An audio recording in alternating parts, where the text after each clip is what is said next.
Здраво на сите! Во ова видео нема да правам рецензија на книга, ниту ќе зборувам за одреден автор, туку сакам да зборувам за еден концепт, за една идеја која што мене ми е блиска и верувам во таа идеја во однос на читањето и на книгите, на литературата, а тоа е концептот на широко читање. Ќе ви обяснам што подразбирам под широко читање. По тоа подразбирам читање пред се меѓу култури и меѓу жанрови. Што сакам да кажам со тоа?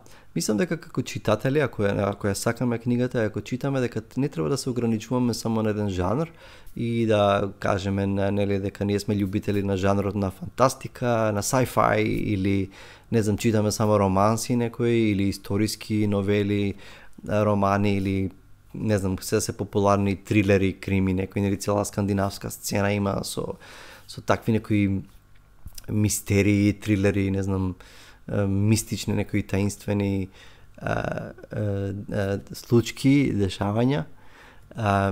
Меѓутоа, мислам дека книгите од разни жанрови кога ги читаме ни даваат поцелосна слика и на реалноста, на животот, на состојбата на човекот и поубав опис ни даваат на целокупната реалност.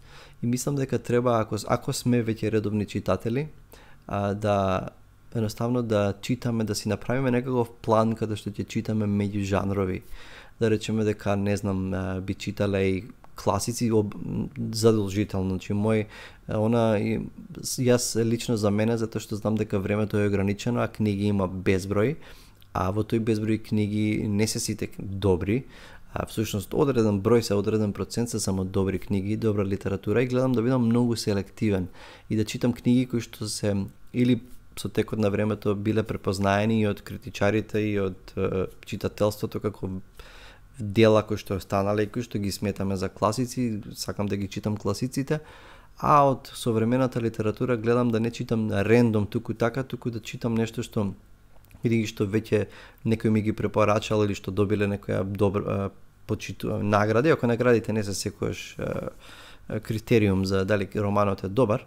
Меѓутоа, сепак, ако некој писател добил Нобелова награда, знаеме дека тоа е на некој начин награда за животно дело и дека неговите романи вредат. Сигурно не секој роман има иста вредност.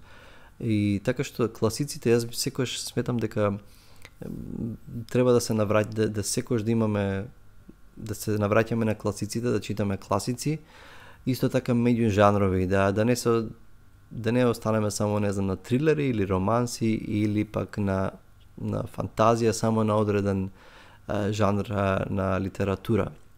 Друго нешто што мислам дека може што е важно да читаме меѓу култури. Што сакам да кажам, да читаме литература од разни народи и разни континенти, не само не знам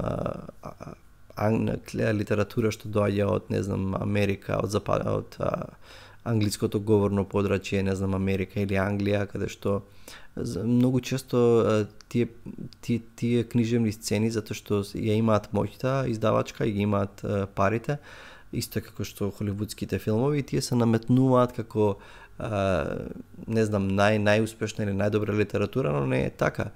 Има подеднакво добри и руски писатели и, не знам, и европски писатели од Средна Европа и чешки писатели, не знам, и тука на нашиве простори има добри писатели, африкански писатели, само треба човек да ги следи, да го бара најдоброто и да може да ги исчита тие автори. Значи, меѓукултурното читање не збогатува, го збогатува нашиот светоглед. И исто како што постирав пред некој ден еден цитат од Мигел де Унамуно, каде што вели фашизмот се победува или се лекува со читање книги, а расизмот со патување. Тоа се сложувам со него, меѓутоа не мора да значи, меѓутоа ако не можеме физички да патуваме, и книгите на некој начин некојаш нудат патување меѓу културите, едноставно ги запознаваш другите луѓе, другата култура подобро и сваќаш дека на крајот на денот под обичаите, под традициите, под верувањата, под општествените слоеви и класи, така натаму, сепак постои една човечка состојба, една човечност која што е универзална за сите луѓе. И уште еден совет поврзан со ова читање, едноставно, ве советувам дека импулсивното читање на книги не е можеби најдобра идеја, или кога се осеќаме така, или сега одиме на одмор и сега читам на одмор книги, а подоцна премногу сум зафатен. Секој си знае колку е зафатен и каков е мој ритмот на живот.